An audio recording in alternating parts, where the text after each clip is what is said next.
Chapter 21-27. At this moment, Beijing Airport.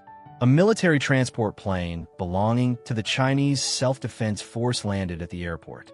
This C-2 military transport aircraft is developed and produced by China's Kawasaki Heavy Industries and has a full load capacity of more than 30 tons.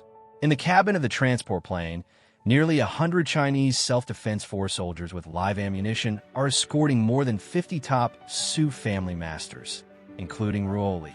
Their task is to transport these people, including Ruoli, to Beijing safely and hand them over to the Beijing Metropolitan Police Department.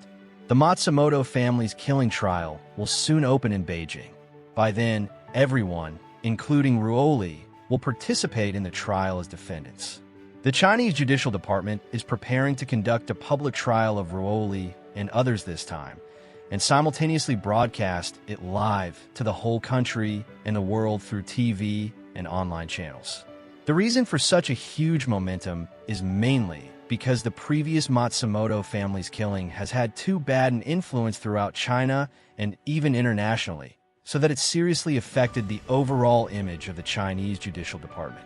The judiciary decided to save its face by severely punishing these murderers. After landing, the plane taxied all the way to an open apron.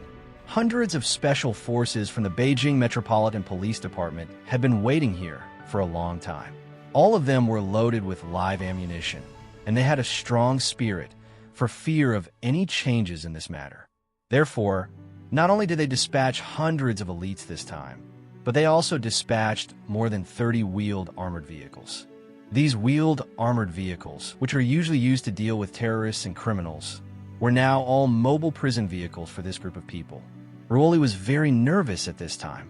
She knew that her father had already made arrangements to replace her with a substitute after arriving in Beijing. Once she was successfully swapped out, her father's people would immediately arrange for her to leave China and return home. Ruoli believed very much in her father's ability and believed that she would definitely be able to return to Japan alive, but deep down in her heart, she couldn't help feeling guilty for the companions around her. She thought to herself complicatedly, "This time, although I can run away, these brothers have no such opportunity. In other words, what I have to do now is to betray all my comrades in arms, to forget their lives and deaths, and to escape alone. If they find out, they would hate me very much, right?" Thinking of this, Ruoli couldn't help feeling a moment of shame. At this moment, the tailgate of the cabin was opened, and the armed self-defense team members began to ask them, these criminal suspects, to get off the plane in an orderly manner. On the outside of the plane, the special forces of the Metropolitan Police Department were ready. Every time a suspect came down, they would immediately send 3 members to guard it, 3 on 1. Not only were handcuffs indispensable, but they also covered their heads with a black cloth bag so that they could not see their surroundings. As the first offender, Ruoli was taken directly into the first wheeled armored vehicle. Subsequently, the other suspects took a wheeled armored vehicle 2 by 2, and the entire convoy left the airport in a mighty manner, preparing to go to the special prison with the most heavily guarded Beijing Metropolitan Police Department.